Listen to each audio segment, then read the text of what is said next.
Welcome to Envisioned Broadcasting. Envisioned Broadcasting, the station designed to encourage, equip, and empower you for growth and success. An affiliate of Direct Impact Broadcasting and Creative Broadcasting, presenting the EmPower Hour with Jaresha, a show that shares the stories behind the journeys of leaders, influencers, and motivators. The EmPower Hour with Jaresha begins now. Welcome to EmPower Hour with Jaresha. I am your host, Jaresha Moore.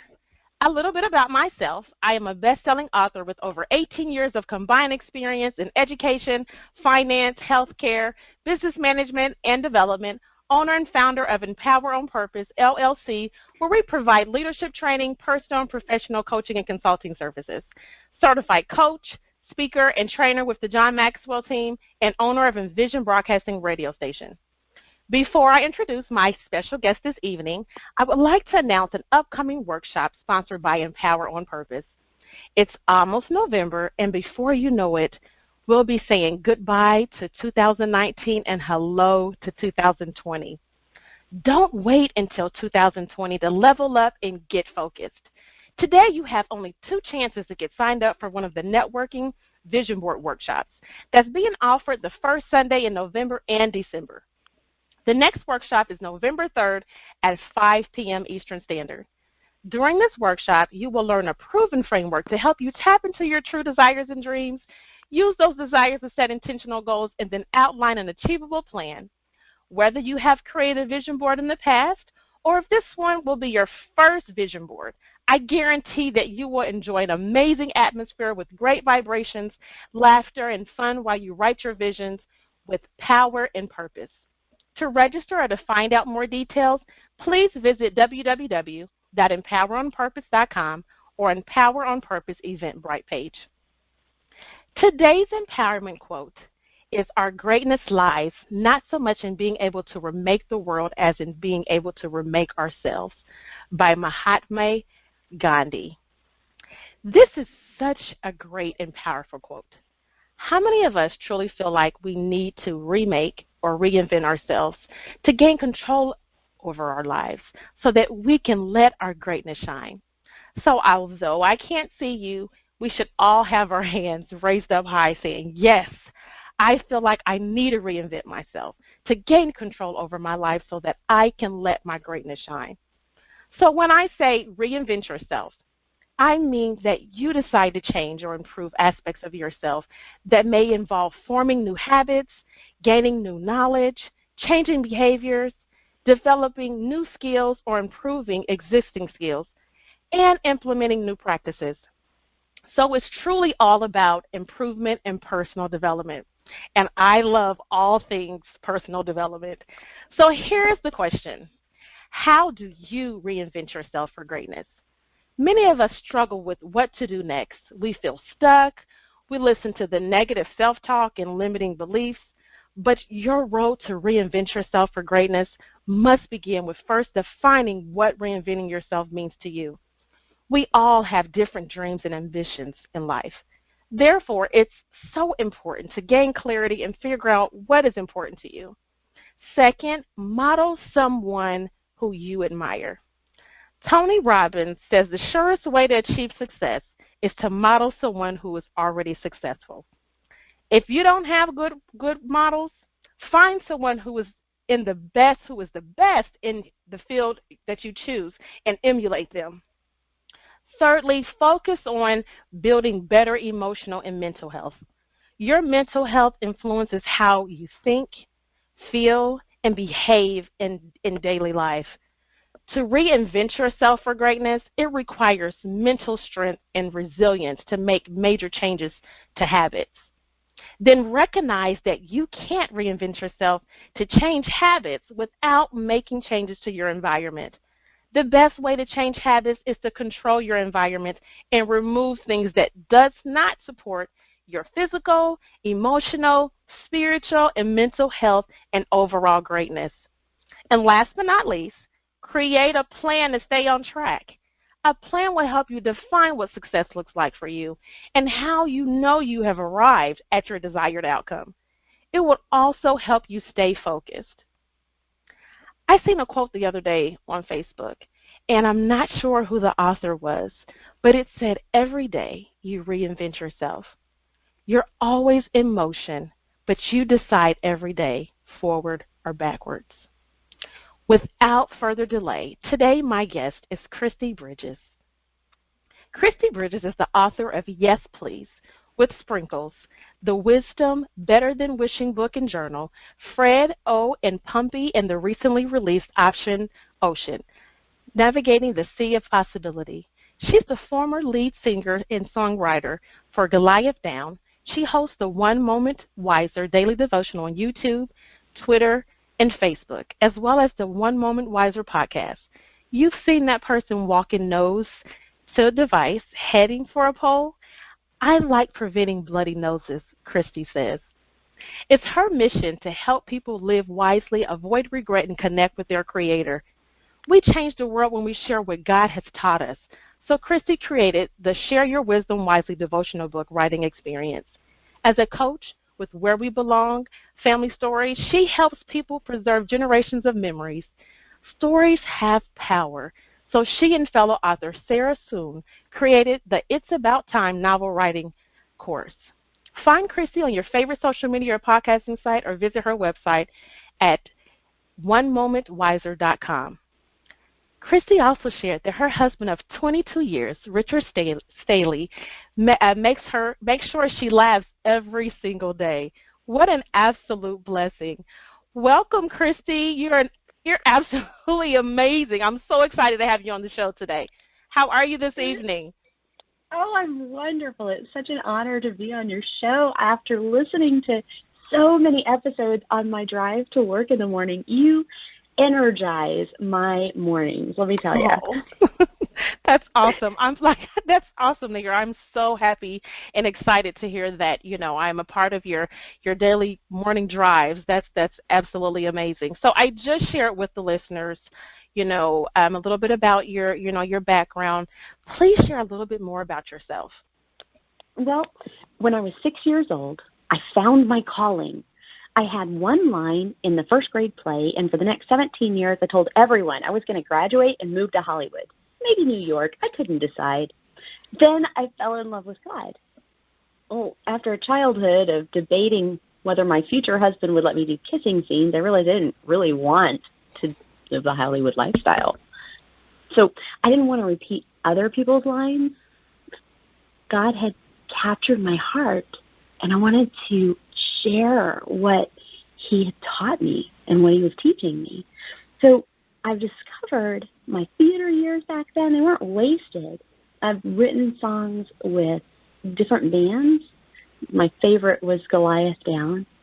And even in my securities classes and writing classes and entrepreneurial groups, I get to use funny accents and have some laughs and engage an audience. But I get to do it using what God has given me and not just someone else's dramatic script. How amazing. I absolutely love that. I love the fact that, you're using your gifts and your talents. I will tell you that from being a singer myself, and that's something that, the audience I don't really share too often, but it's just amazing to be able to, when you have those gifts and talents, I'm a true believer that it's not our own to keep. We're supposed to share with the world, share with others. And I think that's absolutely amazing that, as you mentioned when you were 6 years old, that you just recognized and realized at a very young age that, you had a gift and, you've been, really sharing that gift over the years. So you are an author of quite a few books, including Yes Please with Sprinkles, The Wisdom Better Than Wishing book and journal, Fred O. and Pumpy, in the recently released Option Ocean, Navigating the Sea of Possibility. Tell us a little bit more about, your most recent released book. I'd love to. So just like you were just saying, we have these gifts and we recognize them. It's wonderful, but sometimes we don't really know how to use them in a way that's going to be satisfying. I have found myself staying home when I should have been on stage singing with the blanket over my head because I wasn't I wasn't singing what was in my heart. And when God, helped me to get the courage to form the band that really wanted to glorify Him, oh my goodness, what a difference, because I'm singing about what I really feel and drawing the audience into what was really in my heart. When we do things with passion, we do things with authenticity, and people get drawn into that. So Option Ocean is a book that I wrote, we released this year actually. I wrote with 11 really remarkable people. The idea is we've been told all our lives, you can be anything you want to be. And we have resources and education and gifts and this ocean of options. But most of the time, we don't know which way will really take us to a satisfying life. And last year, I had this long talk with a girl who had just floundered on the option ocean long enough. She was about to spend the next day recreating herself from the ground up, but she believed that her gifts were flaws because she'd experienced so much rejection that she thought, I just need to throw it all away and start over with what people seem to respond to. And it broke my heart. I felt that way. I believe she was created uniquely, and I believe she was created on purpose. But she needed to connect to her Creator and navigate life at His side because He knows what will make her life great. When I hung up the phone, this book was born, and I even had the title, which was confirmation it must have been from God because I am awful at titles. So the book is a 31-day devotional that helps readers connect with their Creator, recognize their gifts, and figure out what's going to keep them motivated. But you know what's really special about it? What's that? No matter how carefully we plan our lives, even if we're following God every day, junk happens. We live in that kind of world. So abuse and bad decisions and loss can make us feel like our life is just wasted and our chances are destroyed. And it's scary to think about launching out onto the sea of possibility, but God has this talent for turning the trash in our lives to something beautiful. And so with Option Ocean, unlike my other books, I invited 11 other people who had remarkable stories. They weren't all authors, although 3 of them have started writing their own books now. But they had stories where things had just wrecked their lives, and God had turned their lives into something they never expected. I feel like the readers, we need to see that we're not messed up. We're just full of opportunity. So we've actually had readers I designed this for those college-age kids that were needing to learn about themselves, but we've had readers from 20 to 60 years old writing to tell us they found hope in their stories. It's really exciting. Yes, it is. That I'm sitting over here really just trying to contain myself because I think that is so amazing. As you know, that my passion really is, for helping people, really truly find their purpose. And I love devotions. I love devotionals. And I think it's so important, for us to really, for all of us really to have, this peace in our life, whether it's first thing in the morning or if you have a devotion that you're looking at in the morning and in the evening, because it really sets the tone for your day. It kind of helps everything, kind of flow better. At least I know that has been my experience. One of the things that you mentioned I really love, and that was the launching out into the sea of, possibility. I really, I think that, even the listeners, oftentimes it's, just having a different perspective and looking at things a different way, that I think it's so helpful. And I want to commend you because I think that is absolutely amazing, for the people that you've been able to connect with and, the authors that you had as a part of, your book, and how many lives that, you truly are blessing, because truly it's a blessing. It's truly a blessing, for someone to pick up, one of your books and just recognize that as you mentioned, that they need to be launched out into the sea of possibility and realize that, the sky's the limit, and we have so much potential that most of us don't even realize, that we're not even tapping into even half of it. So I just wanted to commend you because I think that is truly amazing, truly amazing. Well, and I believe that we need to blend. The thing that devotionals do for me is we're blending scripture with practical truth and with modern people's stories, because honestly, we are just an extension of the Bible. The Bible is stories about people who lived back then and God demonstrating his power through them. Well, today he's doing the same thing. So when we do a devotion and we hear someone else's story and we identify with it, then God can use that to teach us practical things. And in the book, there's lots of practical, just self-assessment tips and coping things. How to make a good impression where you go, and how to build a reputation of integrity, and how to deal with garbage, right? That people throw at you. So many different things among the stories that, I don't know, it's kind of neat. Absolutely. I'm not biased. Well, I think you should be, because it's amazing. It's pretty amazing. Absolutely. So I have to ask you, is that your favorite book that you've written up to this point? Well, I enjoyed writing it, and I enjoyed it so much that I'm definitely going to do another collaborative book on a different topic. But my favorite book is very personal. When my grandparents went into the nursing home, they had just buried both of their sons a couple of years apart. All my life, my grandpa had been telling me stories about his life, and he was funny and a good storyteller, but his heart was broken after burying his kids, and his memories started fading. So I dug through this huge box of family pictures, and I gathered all my notes from the years. And every time I visit, I'd ask questions. Hey, fill this gap for me. Who is this person in this picture? Things like that. Well, that March, we buried Grandma. I got to work. Because for Grandpa's final birthday in May, I gave him a book of those stories. That's Fred O. and Pumpy. He had a reading disability growing up. As a kid, he would stand in class and just cry when the teacher called on him to give a book report. I'd like to go back in time and smack that teacher.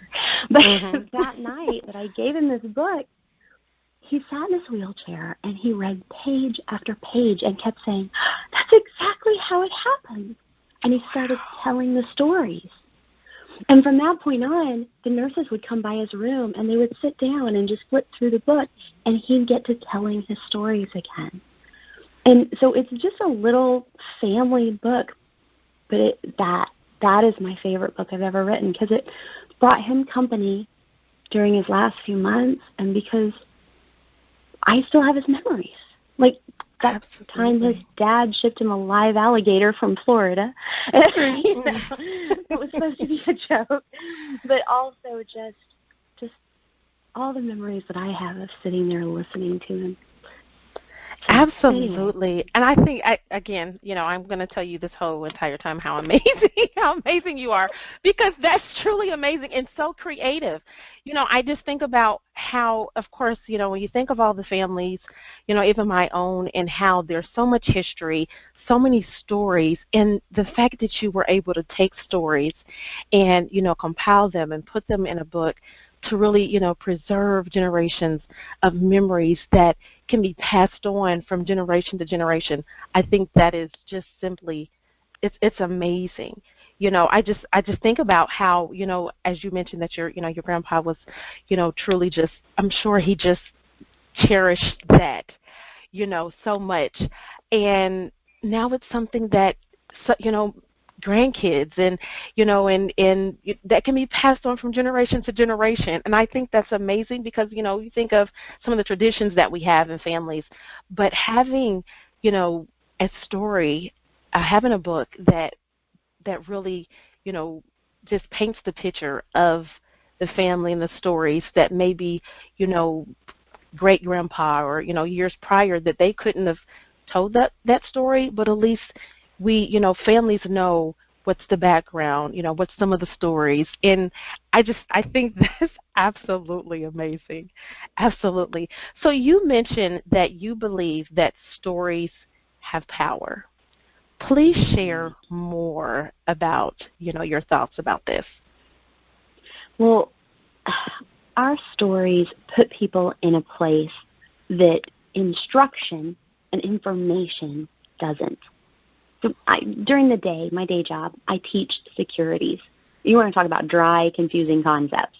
But if I gave my students a list of rules to follow, okay, here's all the securities rules. It might be short. It might be a day's worth of class, but they're going to fall asleep. They get lost in the list. They're not going to internalize and behave in accordance with the rules. If I tell the story of a coworker who inherited money, or a bad guy who ripped off a retirement plan, they stay alert and they experience the emotions of the people involved, and they start to understand why those rules exist. Well, if you think about it, that's a little thing that's just a job. When we're sharing life truths, how to live wisely, how to connect with our Maker, how to know when the Holy Spirit's leading us, we're sharing life truths. The person who reads a devotional story, they identify with that teller. They feel the emotions. They see and they smell and they hear the things that the storyteller describes. Their brain just lights up in 7 different directions. And after the story is told, they're thinking about it all day. Immersion in that story helps the reader understand God's ways, to internalize the Scripture and behave in accordance with it, because it's part of them once they've experienced it. And then my devotions end with a self-assessment and things to think about and pray about, so the reader can add their own story into that lesson. Absolutely. I love that. I love it. So you also say that it's your mission to help people live wisely, avoid regret, and connect with their Creator. What truly motivates you to do this?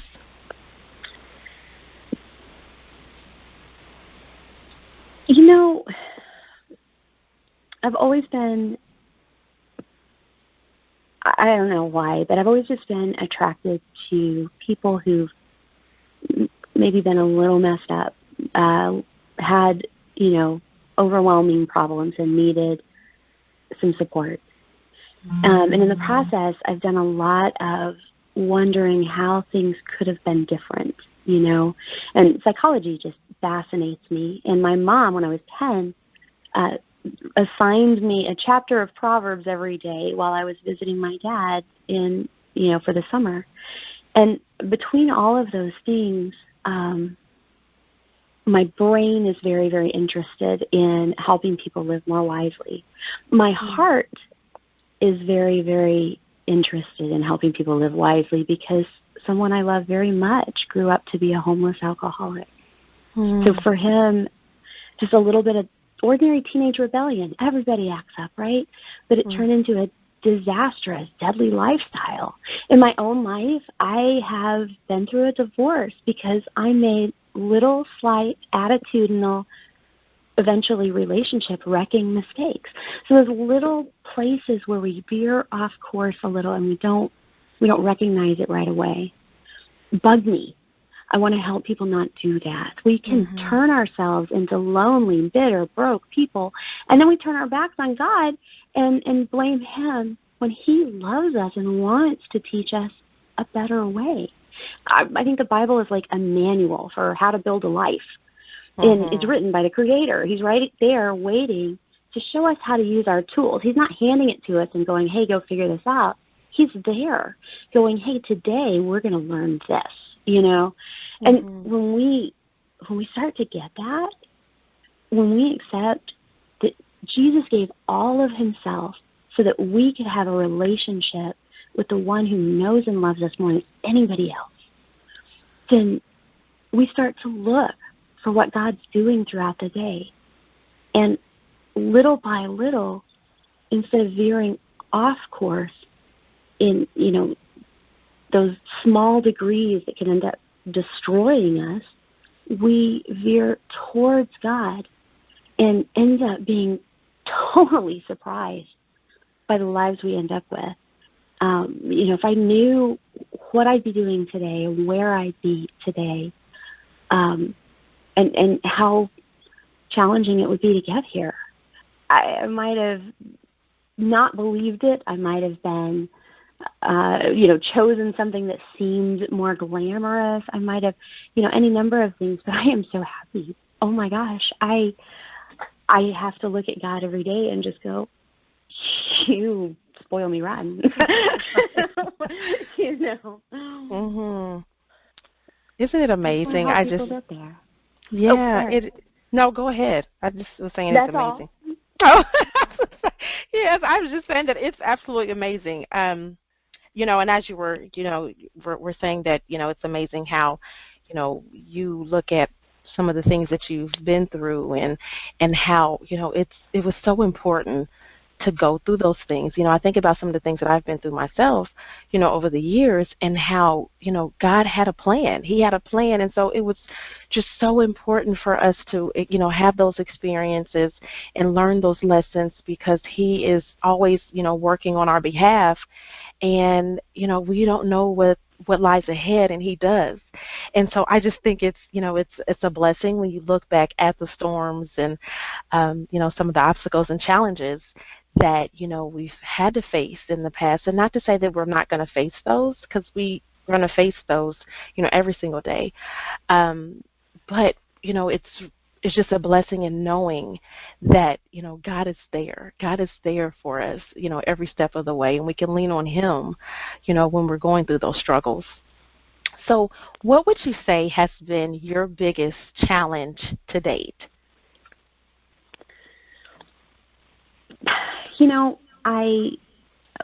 Learning to love like God loves. I'm still working on it, but from the time I was, maybe 4, when my parents got divorced, I was codependent. And as I got older, I thought unconditional love meant that I shouldn't have any boundaries. And if I tried hard enough, I could fix anyone. And I grew up with a very manipulative person in my life who reinforced that. And Jesus didn't do that. Jesus didn't try to force fixes on people. And He had boundaries. He gave His life for us. But we have a responsibility to accept the gift. He healed people, but He challenged their faith. He fed 5,000 people, but He expected them to share and grow in spiritual understanding, and He told them so. And so I had to learn, what God's love really looks like, because at one point I realized that someone I had tried for years to help, I had, along with her family, just crippled her, because we always tried so hard to do everything for her, to make her better ourselves, and she wasn't taking part in the process. And I still have a hard time. I have to ask God to be very clear about how far I should go. Mm-hmm. And thankfully I have a husband who is a good protector and a little selfish about me. Mm-hmm. So, he keeps me safe in those areas. And I'm learning to have better boundaries with myself, because there are times where I'm like, oh, I'm going to get this done, or I'm going to, stay out of the kitchen, right? And I just blow right by those boundaries sometimes. And now I've had a dream recently and talked to a friend of mine about it, and we both kind of realized there's still a boundary issue that needs to be worked on, but it's with me. And so I'm letting God help me move forward. Absolutely. Absolutely. So what would you say has been your greatest accomplishment? Learning to flow with God and just knowing that it's enough. I used to race the clock, trying to do everything right now. I could have given myself a heart attack. It was definitely unhealthy for my marriage and causes some problems, but I'm eternal. God is always working around me, and He's always going to fulfill His purpose in me. Even God believes in resting and enjoying what he's made. I'm grateful in my life to have gotten to a point where I'm not just racing and crashing. I'm just pressing steadily forward just a little bit at a time in the plans he has for me and enjoying the process and the people. It's about the people. You've probably discovered that in this podcast, that the people make it so worthwhile. Absolutely. I love that, because I think, as you mentioned, it's so important, for us to be still. I think that, day to day, and I just think about myself and, just, being a mom, a single mom, and, just always on the go. And, oftentimes, sometimes we have that, that, like you said, we have to, almost crash because the fact that we're doing way too much. And we need to have that time to just sit still and do nothing, and have that rest. It's so worth it. It's so worth it if we just take it, and do it for ourselves versus, having to crash in order for that to happen. Yes, it's so worth it. We don't realize how it affects our influence when we are overdoing it, when we are pushing ourselves too hard, when we are telling ourselves, I'm not enough. I don't have enough. I don't have enough time. I don't have enough money. I don't have enough whatever. When we are telling ourselves those things, that is visible to the people we're actually trying to mentor and show how wonderful life can be and how good it is to be creative. So we have to be aware of that, what we're reflecting. And I think it's healthy for us too, to have that responsibility. Absolutely.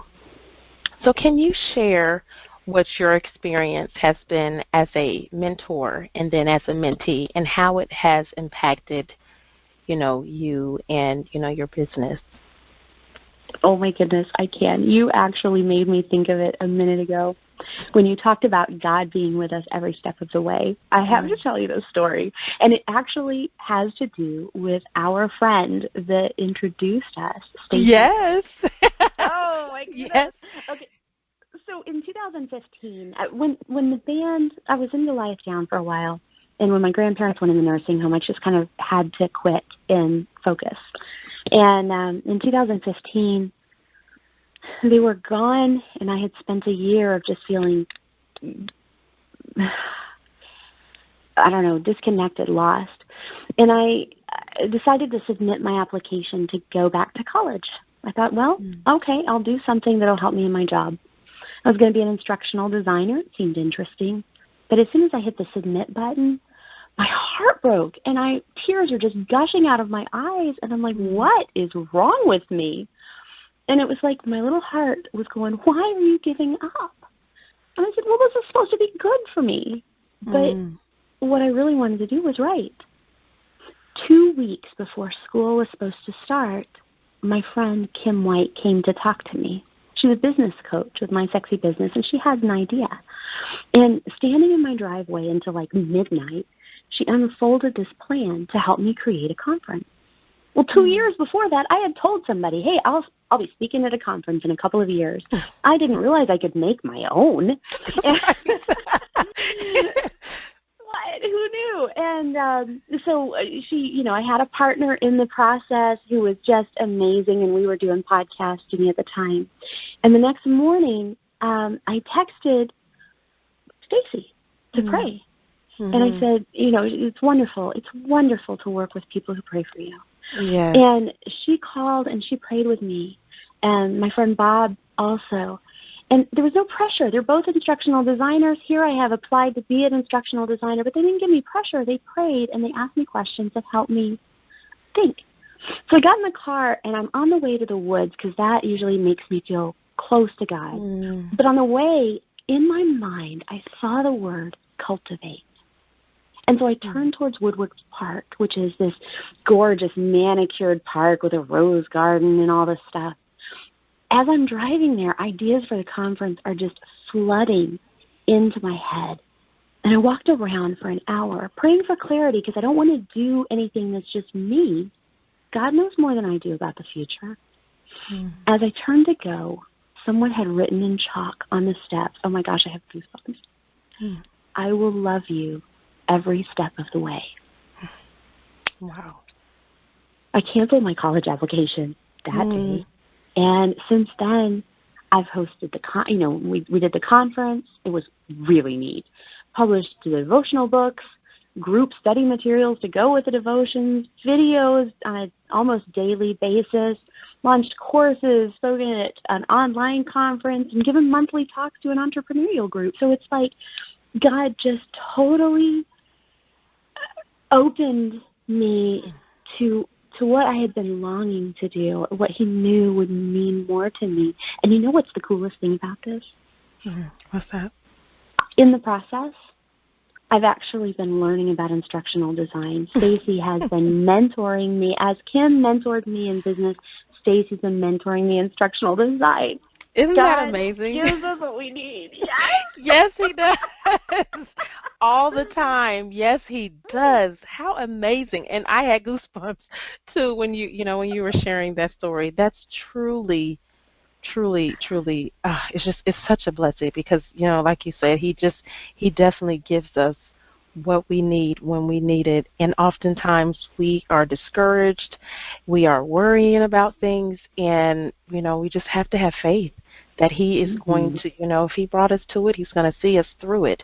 So we just have to have faith. Oh, I love it. I love it. So what would you say a day in the life of Kristi looks like? That is a big variety. There are days that I get up and shower and try to squeeze in 10 more minutes of sleep before driving across town to the office to teach a class. And I'll do that for, 5 or 10 weeks at a time. And then other days, maybe for a few weeks or just a couple of days or even a month, I work at home creating curriculum and leading virtual training sessions. But every day, the first thing I look at when I get up is my Bible app. I don't want to start the day with email or Facebook or, I do some trading. I don't want to start the day with any of that. I want to start the day with that connection, looking up and going, hi, thank you for today. And what do you have to say to me? I love, I don't know, it just sets my day. And then when I am working at home, this is my favorite time. My husband, he'll work nights. So working nights, I get a lot done, on One Moment Wiser then. But he'll wake up around 1, and so if I'm working at home, I'll be sitting in my office, and I'll hear, roar! And so if I'm not in a meeting, if I'm in a meeting, that's a little awkward, but if I'm not in a meeting, I'll take my lunch break and go spend roar time. It's the best time of the day because we just make stupid jokes and talk about random stuff. I don't know, it's a lot of, it's a soul-filling kind of time when someone you care about and you are actually just paying attention to each other and having a good time and not just, on your way to do something or watching TV or, that little 20 minutes or so. It makes a huge difference. Absolutely. I love that. So today the empowerment quote was, our greatness lies not so much in being able to remake the world as in being able to remake ourselves, by Mahatma Gandhi. Please share what this quote means to you. So one of the things that I've learned, in dealing with being codependent and also in just, wanting so badly to help other people learn wisdom is that people don't change just because we want them to. You can talk someone's ear off, but they may not listen. I mean, Jesus gave his life, and plenty of people have rejected him, and he was perfect. But because he did that, we have the opportunity to connect with the one who created us. We're his kids. He digs us. And so even if I want the whole world to listen to me, that's not my ultimate goal. My ultimate goal is to be that child of God for eternity, to be the person he created me to be, which is different than anybody else, and look around for what he wants me to do. There's a girl at my church named Brooke Poindexter, and she wrote this amazing song that just got released on her album. And it goes, the song goes, come on, children of God, be who you are. And the idea is, when we are who we are, not living in the abyss of self, that constant self-focus that makes us separate from everyone else and makes us lose compassion. But when we are living as the authentic people that we are, expressing our creativeness and our creativity and our doing those business ideas, finding solutions to what people need, when we're being who we are, and the rest of the world just starts to notice. We're the light of the world that wakes people up. And you've noticed it because you're a coach. You see that when you do what's in your heart, everybody around you feels that creative energy and goes, I have ideas too. I want to do stuff. I want to be who I really want to be and not this person who's gotten used to the routine. Absolutely. I love it. And by the way, you have a beautiful voice. Beautiful voice. I was trying to be quiet so I didn't rattle the windows. I can rattle the windows sometimes. No, beautiful voice. And I love that. Come on, children of God, be who you are. Be who you are. Yes, be who you are. I absolutely love it, because in being who we are, that's allowing our greatness to shine, not comparing ourselves to, other people, and just letting God use you and work through you. I love it, absolutely. So what would you say is the best advice you've ever received, and who gave it to you? Oh, let me tell you, it saved my marriage. So there was this Valentine's Day where my peaceful, patient, loving husband said, stop the car, I'm getting out. He would rather walk in 20-degree February weather than stay in the car with me at that point because I had become so fearful and controlling. Mm-hmm. And my mom told me, Kristi, you are not your husband's Holy Spirit. Wow. And I've had to repeat that to myself a million times, but it has made such a difference. God he's really turned around our relationship. My husband's really blossomed since I quit trying to be his God, the one who controlled all of his actions. Absolutely, absolutely. So what is one piece of advice that you would give our listeners on how they can empower their own growth and success journey? When you wake up every morning, look up.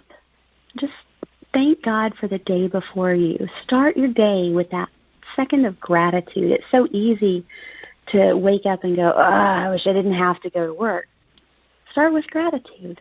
When you lie down at night, so often when we're tired, we get negative. I didn't get enough done today. I never have enough time, whatever. When you lie down at night, don't do that. Journal one thing for which you're grateful and one thing you did that day towards your goals. I have, in the past been kind of sporadic about doing the things that were on my heart. And over the last several years, I have become very intentional. And I take breaks. Boy, I tell you, half this summer I spent in the pool. But every day, I do something for One Moment Wiser. I do something for what where my values are. And so when every day you get to jot that down when you go to bed, it takes away some of that, I never did enough. And it also kind of forces you on those days when you feel lazy to do one thing, even if it's a 10-minute phone call or a social media post. You do one thing so that you have something to write that night. That has made such a difference in my life. And, you said one piece of advice. Here I am giving a dozen. But the other thing is putting people and events in your life that keep you moving. Because there are times that we would just sit in our house in front of the TV if we didn't have to be on an amazing interview, if we didn't have to go to band practice or go hang out with friends and get out of our funk. When we have things that are scheduled into our lives on a regular basis, those things keep us from isolating and wasting years. That's good. That's really good. I love that. So please share with the listeners what you have coming up on the horizon. Oh, man, it's going to be such a good year. Okay, so, right? Well, I have, in January, I'm doing a workshop with one of my friends for people to work on their memoirs and learn how to write a devotional. I've got the course that goes start to finish on writing a devotional book and publishing it and selling it and building a business, and it goes everything. But I think people need small chunks sometimes. So in January we're going to do just a workshop to help people write. And then I actually am going to gather a new group next year to write with me again. So we're going to write a devotional for those who are going through divorce, because I feel that there's a big gap there. And there's a lot of self-assessment and forgiveness. There's so many important things that either build our character or destroy our character when we're coping with a loss of something that was supposed to be permanent. I know when my first husband left, we got married at 18. And, I was a stress monster and codependent and, didn't know how to handle myself. And he reached 25 and he wasn't famous yet and ran away, to find that. But, there were all kinds of factors in there, but I felt like my whole identity was just gone, because everything I thought I was wrapped around who he was. Well, that was part of the problem. But God took me into new places, and I think I want to give that to people. And I'm looking for people, actually, who have stories that they want to share about surviving divorce, and, who have perspective that lines up with the Bible that they want to share to help our readers go through that. And I'll start collecting those people, whenever somebody wants to contact me, but we'll start working on that book probably towards the end of the spring. Absolutely. I will tell you that I think that, I think there is a huge need for those that have, are going through divorce. Having been divorced myself, I just think back to, when I was going through it, and it was, then, if you ask me, it was the worst time of my life, because of, just how nasty, things like that can get. So, I think it's a piece that truly can help others in experiencing, that hard time in their life, and, just knowing they're not alone, and, how they can, have some kind of devotion, to help them get through and help them even turn to God, and, in those troubling times and those hard times of their lives. So I think that's truly amazing, and I'm looking forward to learning more about that, soon. So I just want to take the time just to say thank you so much for, sharing your amazing story and journey. Please share with the listeners how they can stay connected with you and support your efforts. Oh, awesome. So you can find me on YouTube, Facebook, and Twitter at One Moment Wiser. And that's the number one, not O-N-E, but the number one, Moment, M-O-M-E-N-T, Wiser, W-I-S-E-R. If you want a free ebook called Spirit Break or a sample of either of the devotionals, visit my website at onemomentwiser.com. So that's my website at onemomentwiser.com. get yourself some freebies. I'll have a new calendar up pretty soon. And so if you just like beautiful calendars, you'll be able to get that too. Awesome. That's awesome. Thank you so much. It has truly been an honor and a pleasure to have you as a guest on the show. I know that, you have a super busy schedule, and I'm just happy to be able to, have the time with you that you'll be able to share your story and give me the time, give me the chance to actually interview you. And it's truly been amazing. I've truly enjoyed hearing, your amazing story and journey. And so I definitely want to wish you much success and blessings as you continue on your journey. So listeners, thank you for tuning in to tonight's show with our special guest, Kristi Bridges. Kristi shared her amazing story and journey to encourage, equip, and empower you for growth and success. And she also shared that when you wake up every morning, look up and thank God. Thank God and start your day with a second of gratitude. When you lie down in the evening, or before you lie down in the evening, journal one thing that you're grateful for and one thing you did that day towards your goals. And then also remember to put people and events in your life that keep you moving. If you are interested in being a guest on the show, starting your own radio show or low-cost advertising highlighting your book, business, or events, please email envisionb@empoweronpurpose.com. Please tune in next week where you will hear an amazing story and journey from another leader, influencer, and motivator. Until next time, be blessed. Thank you for listening to the EmPower Hour with Jaresha, where Jaresha speaks with leaders, influencers, and motivators who share their journeys in personal and professional growth, empowerment tips, lessons learned, and keys of success that will empower you to be your best self. Follow Jaresha on Facebook, Instagram, and Twitter at Jaresha Moore, and visit EmPowerOnPurpose.com. And remember to be intentional and be empowered, and have a great day on purpose.